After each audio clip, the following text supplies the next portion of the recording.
खबर चाहे राजनीति की हो, सामाजिक हो या हो घटना दुर्घटना की, बात चाहे भ्रष्टाचार की हो, जनता से जुड़े मुद्दों की हो या हो कानून व्यवस्था की, अब बातें होंगी आपके शहर की। इंडिया न्यूज 24 टीवी में आपका स्वागत है। थाना गाडरवारा क्षेत्र अंतर्गत करीब 6 माह पहले हुए एक अंधे कत्ल की गुत्थी थाना गाडरवारा पुलिस द्वारा सुलझा ली गई।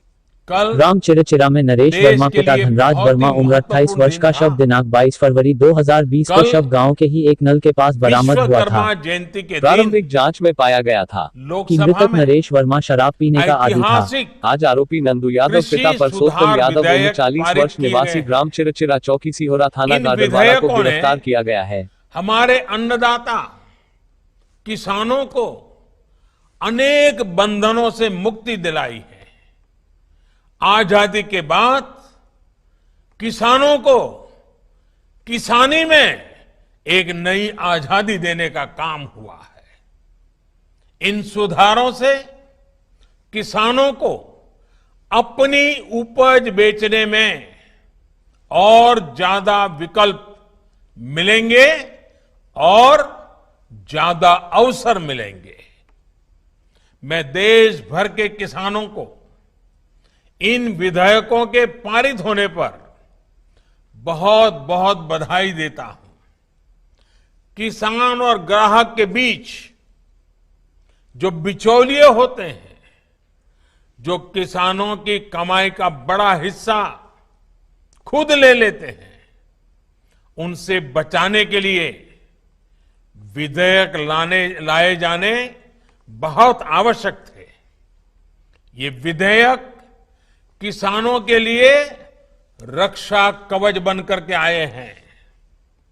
लेकिन कुछ लोग, जो लोग दशकों तक देश में शासन करते रहे हैं, सत्ता में रहे हैं, देश पर राज किया है, वो लोग किसानों को इस विषय पर भ्रमित करने की कोशिश कर रहे हैं, किसानों से झूठ बोल रहे हैं।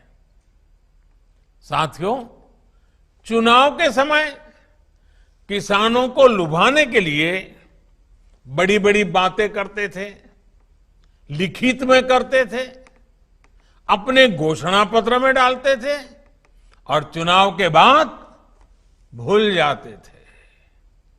और आज जब वही चीजें जो इतने दशकों तक देश में राज करने वाले लोगों के मैनिफेस्टो में है, वही चीजें भारतीय जनता पार्टी एनडीए सरकार कर रही है, किसानों को समर्पित हमारी ये सरकार कर रही है, तो ये भांति भांति के भ्रम फैला रहे हैं। जिस एपीएमसी एक्ट को लेकर अब ये लोग राजनीति कर रहे हैं, एग्रीकल्चर मार्केट के प्रावधानों में बदलाव का विरोध कर रहे हैं, उसी बदलाव की बात इन लोगों ने अपने घोषणा पत्र में भी लिखी थी।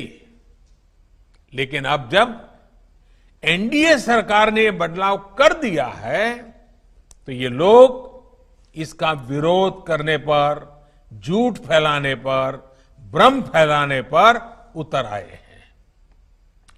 सिर्फ विरोध के लिए विरोध करने का ये एक के बाद एक अनेक उदाहरण सामने आ रहे हैं। लेकिन ये लोग ये भूल रहे हैं कि देश का किसान कितना जागृत है। वो ये देख रहा है कि कुछ लोगों को, किसानों को मिल रहे नए अवसर उनको पसंद नहीं आ रहे हैं। देश का किसान ये देख रहा है कि वो कौन से लोग हैं जो बिचौलियों के साथ खड़े हैं। साथियों, ये लोग एमएसपी को लेकर बड़ी बड़ी बातें करते थे, लेकिन कभी अपना वायदा पूरा नहीं किया।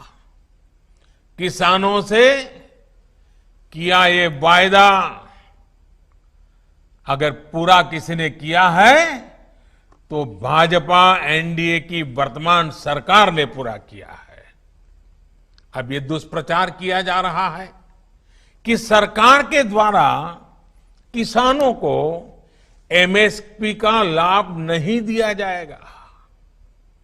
ये भी मनगढ़ंत बातें कही जा रही हैं कि किसानों से धान, गेहूं इत्यादि की खरीद सरकार द्वारा नहीं की जाएगी। ये सरासर झूठ है, गलत है, किसानों के साथ धोखा है। हमारी सरकार किसानों को एमएसपी के माध्यम से उचित मूल्य दिलाने के लिए प्रतिबद्ध है। पहले भी थे, आज भी हैं, आगे भी रहेंगे।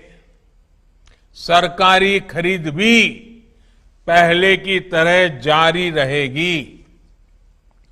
कोई भी व्यक्ति अपना उत्पादन जो भी वो पैदा करता है दुनिया में कहीं भी बेच सकता है, जहां चाहे वहां बेच सकता है।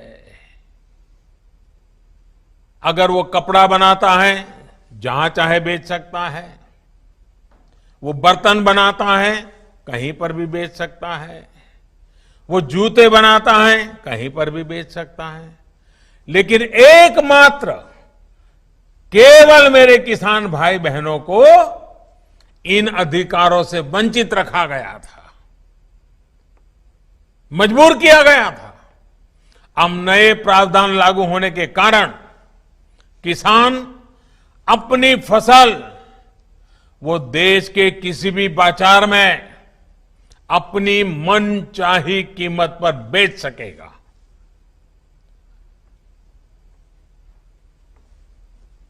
ये हमारे कोऑपरेटिव्स, कृषि उत्पादक संघ, एपीओस और बिहार में चलने वाले जीविका जैसे महिला स्वयं सहायता समूहों के लिए एक सुनहरा अवसर लेकर आया है।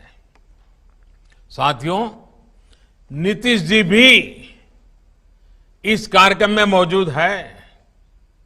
वो भली भांति समझते हैं कि एपीएमसी एक्ट से किसानों का क्या क्या नुकसान होता रहा है। यही वजह है कि बिहार का मुख्यमंत्री बनने के बाद अपने शुरुआती वर्षों में ही नीतीश जी ने बिहार में इस कानून को हटा दिया था। जो काम कभी बिहार ने करके दिखाया था, आज देश उस रास्ते पर चल पड़ा है।